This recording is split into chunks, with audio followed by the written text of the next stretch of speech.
जब बिंदुसार का अंतिम समय आया तो उसकी इच्छा सिंहासन को अपने पसंदीदा वारिस को देने की हुई। कहा जाता है कि बिंदुसार ने अपने जिस बेटे को सिंहासन के लिए अयोग्य बताया था वो उसे पाने के लिए इतना बेकरार था कि उसने अपने सभी 99 सौतेले भाइयों को मार डाला। किसी राजा जैसी शानदार पोशाक में वह अपनी अंतिम सांसें ले रहे पिता के सामने पहुंचा और बोला, अब मैं इकलौता वारिस हूं तुम्हारा। और वो इकलौता बेटा था अशोक। और ये तो बस उसकी शुरुआत थी। दूसरी सदी ईसा पूर्व में भारत के सम्राट अशोक ने हिंसा का जो बेरहमी भरा तांडव शुरू किया था वह बेहद डरावना था। जब अशोक के मंत्रियों ने उनके इस आदेश पर हिचकिचाहट दिखाई कि महल के चारों तरफ मौजूद फलदार पेड़ों को काट दिया जाए तो उनका जवाब था, ठीक है तो फिर तुम्हारे सिर कटवा देते हैं। अशोक की बेरहमी का कोई हिसाब नहीं था। उन्होंने अपने मंत्रियों के लिए एक महल बनवाया। मंत्रियों को मालूम नहीं था कि इस महल में ऐसे उत्पीड़न कक्ष थे जिनमें मारने के 5 सबसे तकलीफदेह तरीके मौजूद थे। इसे नाम दिया गया अशोकाश हेल। पर अशोक का ये दमन चक्र यहीं पर नहीं रुका। अब वो अपने दादा द्वारा शुरू किए गए पूरे भारत के विजय अभियान पर निकल पड़े। दक्षिण में मौजूद कलिंग अशोक से संधि करने को तैयार नहीं थे। अशोक की सेना ने शहर की घेराबंदी कर ली पर कलिंग ने हार नहीं मानी। और जब कलिंग की हिम्मत जवाब देने लगी तो अशोक के सैनिकों ने चढ़ाई कर दी। अशोक अपनी जीत का आकलन कर रहे थे कि तभी उन्हें एक शख्स सामने खड़ा नजर आया। ए शक्तिशाली नरेश, आप इतने ताकतवर हैं कि सैकड़ों हजारों की जान पलक झपकते ही ले सकते हैं। जरा अपनी ताकत दिखाते हुए इस मरे हुए बच्चे में जान डाल दो।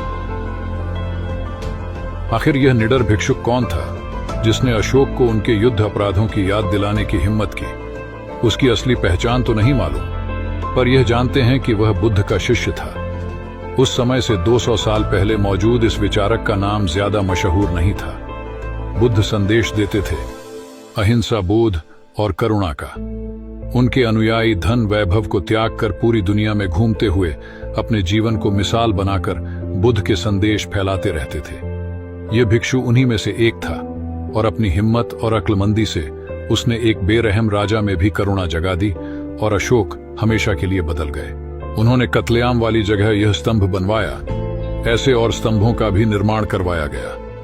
इस पर अशोक के शुरुआती संदेशों में से एक दर्ज था, सभी लोग मेरी संतान हैं और मैं चाहता हूं कि मेरी सभी संतानों का कल्याण हो, वे प्रसन्न रहें। ऐसा नहीं था कि अशोक ने अपने करीबियों को चुनने से संबंधित नियमों को तोड़ा था।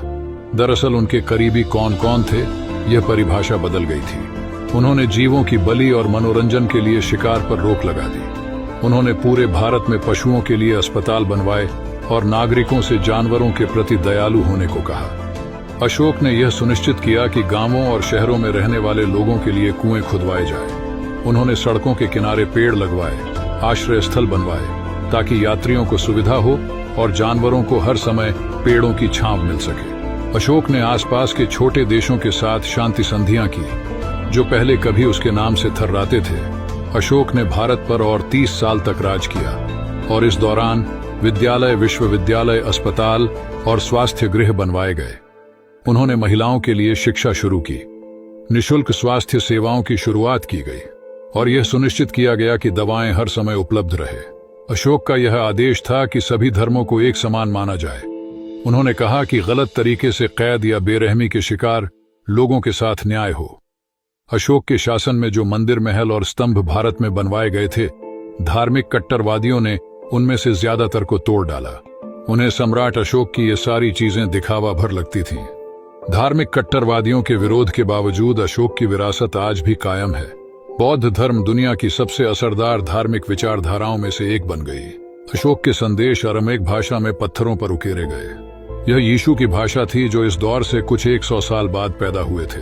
अशोक ने बौद्ध दूतों को मिडिल ईस्ट भेजा ताकि करुणा, रहम, नम्रता और शांति का संदेश फैल सके। यह अशोक के चंद मंदिरों में से एक है जो तोड़े जाने से बच गए। यह भारत में बाराबार की पहाड़ियों की गुफाओं में है।